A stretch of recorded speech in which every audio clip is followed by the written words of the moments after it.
Экинчи Падышалар китеби. 1-бөлүм.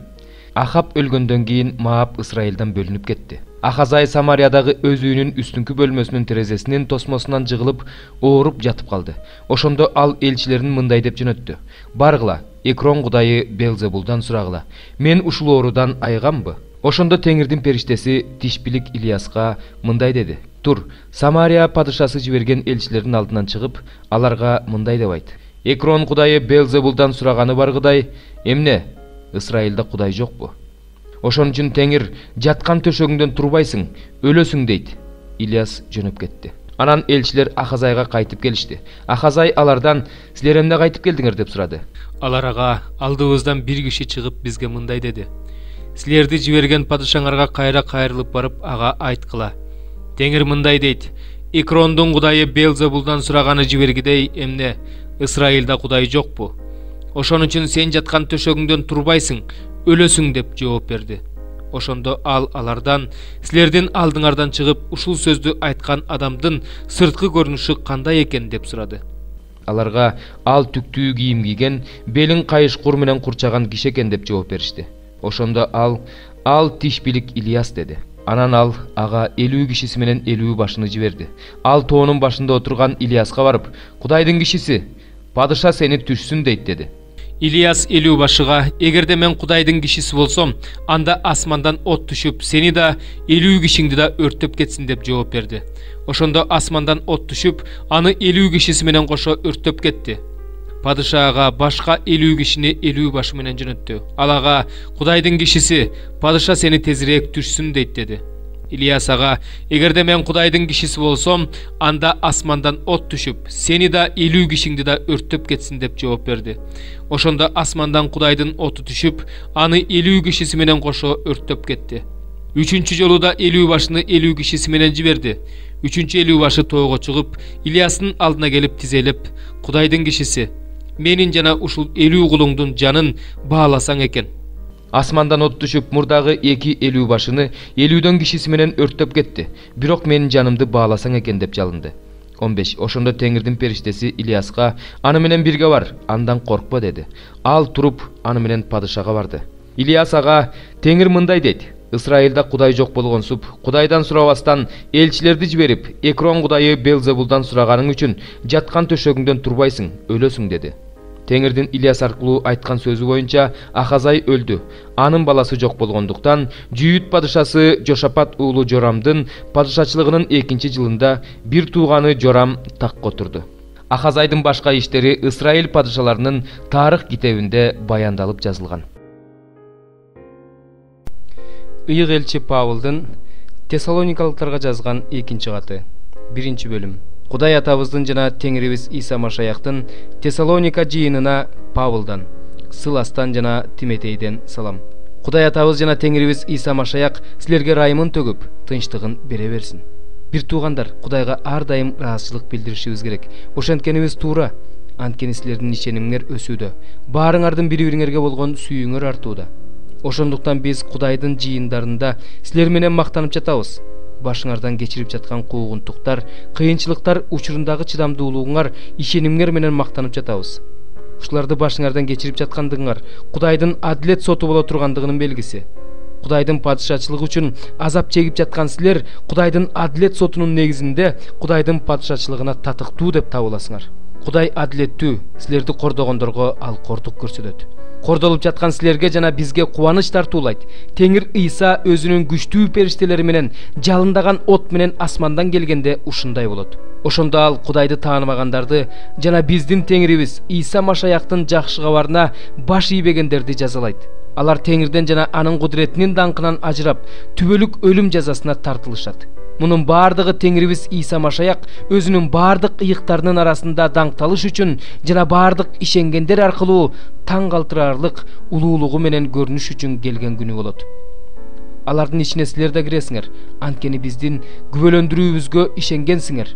Ошондуктан биз Кудайыбыздын жана Теңирибиз Иса Машаяктын ырайымына ылайык, Теңирибиз Иса Машаяктын ысымы силер аркылуу даңкталышы үчүн жана силер ал аркылуу даңкталышыңар үчүн Кудайыбыз силерди өзүнүн чакырыгына татыктуу кылсын деп, жакшы иштерди кылууга болгон ниетиңерди ишке ашырсын деп, ишенимден улам кыла турган иштериңерди өзүнүн күчү менен аягына чыгарсын деп силер үчүн дайыма сыйынабыз. 5 бөлүм. Белшатсар падыша өзүнүн миңдеген төрөлөрүнө чоң той өткөрүп, миңдеген адамдардын алдында шарап ичип отурду. Ал шарап ичип алып, атасы Небухаднецар Иерусалимдеги ибадатканадан падышанын төрөлөрү, аялдары жана күңдөрү шарап ичиш үчүн алып чыккан алтын күмүш идиштерди алып келүүнү буйруду. Ошондо Иерусалимдеги Кудай үйүнүн ыйык бөлмөсүнөн алынган алтын идиштерди алып келишти. Падыша, анын төрөлөрү, аялдары жана күңдөрү ал идиштер менен шарап ичип жатышты. Шарап ичип алып, алтындан жана күмүштөн, жезден жана темирден, жыгачтан жана таштан жасалган кудайларды даңктап жатышты. Так ошол саатта адам колу чыгып, падыша сарайындагы чырактандын маңдайындагы акталган дубалга жазды. Падыша дубалга жазып жаткан колдун манжасын көрдү.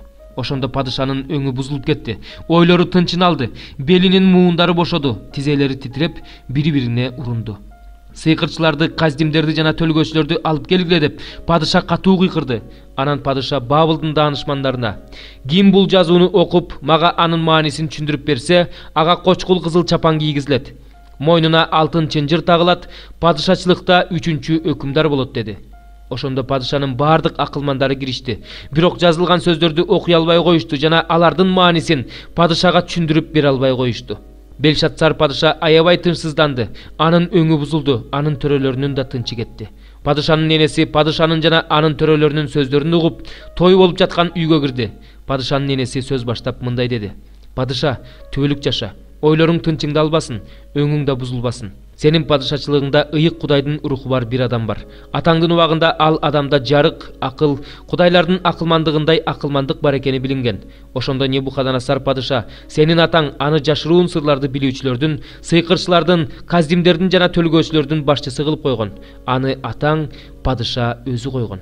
Анткени ал адамда падыша өзү Белтешатсар деп ат койгон Даниэлде өзгөчө рух, билим жана түштөрдү чечмелей ала турган, табышмактарды табала турган, жашыруун сырларды ачыла турган акылмандык бар болуп чыккан. Ошондуктан Даниэлди чакырып келишсин. Ал жазуунун маанисин түшүндүрүп берет." Ошондо Даниэлди падышанын алдына алып келишти. Падыша Даниэлге мындай деди: "Менин атам падыша жүйүт жеринен алып келген, туткунда жүргөн жүйүт уулдарынын бири Даниэл деген сенсиңби? Мен сен жөнүндө сенде Кудайдын руху, жарык, акыл жана бийик акылмандык бар экенин уктум. Мына бул жазууну окуп, маанисин чечмелеп бериш үчүн мага акылмандар менен сыйкырчыларды алып келишти. Бирок алар мага анын маанисин түшүндүрүп бере алышкан жок. Сени чечмелеп бере алат, жашыруун сырларды ачалат деп уктум. Эгерде бул жазууну окуй алсаң жана анын маанисин чечмелеп бере алсаң, анда кочкул кызыл чапан кийесиң, мойнуңа алтын чынжыр тагылат, падышачылыкта 3-чү өкүмдар болосуң." Ошондо Даниэль падышага мындай деп жооп берди: "Белектериң өзүңдө калсын, жогорку кызматты башкага бер. Дубалдагы жазууну болсо окуп берем жана маанисин чечмелеп берем." Падыша, бардыгынан жогору турган Кудай, атаң Небухаднецарга падышачылыкты, улуулукту, урмат сыйды жана атак даңкты берген. Кудай берген улуулуктун алдында андан бардык элдер, уруулар жана улуттар титиреп коркуп турушкан. Ал каалаганын өлтүргөн, каалаганын тирүү калтырган, каалаганын жогору көтөргөн, каалаганын баскан. Бирок анын жүрөгү текеберденип кеткенде, руху катаалданып, тоотбос болуп калганда, ал өзүнүн падышачылык тактысынан кулатылды, атак даңкынан ажыратылды. Адамдардан бөлүндү, жүрөгү жырткычтыкындай болуп калды. Жапайы эшектер менен жашады. Аны өгүзгө окшотуп чөп менен багышты. Денеси асман шүүдүрүмү менен сугарылды. Адамзат падышачылыгынын үстүнөн бардыгынан жогору турган Кудай бийлик кыларын, өзү кимди кааласа ошону коерун ал түшүнгөнгө чейин ушундай болду. Сен да анын уулу Белшатсар, ушунун баарын билсең да, жүрөгүңдү жоошуткан жоксуң. Тескерисинче, асмандагы теңирге каршы чыктың. Сага анын үйүндөгү идиштерди алып келишти. Сенин төрөлөрүң, аялдарың жана күңдөрүң ал идиштер менен шарап ичишти. Көрбөгөн, укпаган, түшүнбөгөн, алтындан, күмүштөн, жезден, темирден, жыгачтан жана таштан жасалган кудайларды даңктадың. Өмүрүң, бардык жолдоруң колунда турган Кудайды болсо даңктаган жоксуң. Мына ошон үчүн андан колдун манжалары жиберилип, бул жазуу жазылды. Анда мындай деп жазылган: Мене текел упарсин. Сөздөрдүн мааниси мындай: Мене Кудай сенин падышачылык кылган күндөрүңдү эсептеп чыгып, ага чекит койду. Текел, сен таразага тартылып өтө жеңил болуп чыктың. Парас, сенин падышачылыгың бөлүнүп, мадайлыктар менен персиялыктарга берилди. Ошондо Белшатсардын буйругу боюнча Даниэлге кочкул кызыл чапан кийгизишти. Мойнуна алтын чынжыр тагышты жана аны падышачылыкта 3-чү өкүмдар кылып жарыялашты. Ошол эле түнү Каздин падышасы Белшатсар өлтүрүлдү. Падышачылыкка 62 жаштагы мадайлык Дарий келди. 109 забур. Теңир менин теңириме, мен сенин душмандарыңды бут алдыңа жыкканга чейин менин оң жагыма отур деди. Теңир сенин күчүңдүн таягын Сиондон жиберет. Өз душмандарыңдын арасында бийлик жүргүз. Сен жеңген күнү элиң ыйык кийим кийип даяр турушат. Сенин уулдарың таң ата электе эле түшкөн шүйдүрүмдөй болуп сага келишет. Теңир ант берген, аны өзгөртпөйт. Сен Малкиседек даражасындагы түбөлүк ыйык кызмат кылуучусуң. Теңир сенин оң жагыңда. Ал өз карын төккөн күнү падышаларды өлтүрөт. Бүт элдерди соттойт. Жер бетин өлүккө толтурат. Бүт жер жүзүндө душмандардын баштарын талкалайт. Жолдо шараккан суудан ичет, ошондуктан башын жогору көтөрөт. 110 забур. Теңирим, мен сени чын жүрөгүм менен адил адамдардын кеңешмесинде жана жыйындарда даңктайм. Теңирдин иштери улуу, анын иштерин сүйгөндөрдүн бардыгына алар суктанаарлык. Анын иши даңк жана сулуулук. Анын чындыгы түбөлүк турат. Ал өзүнүн кереметтерин унутулгус кылып койгон. Теңир ырайымдуу жана кеңпейил.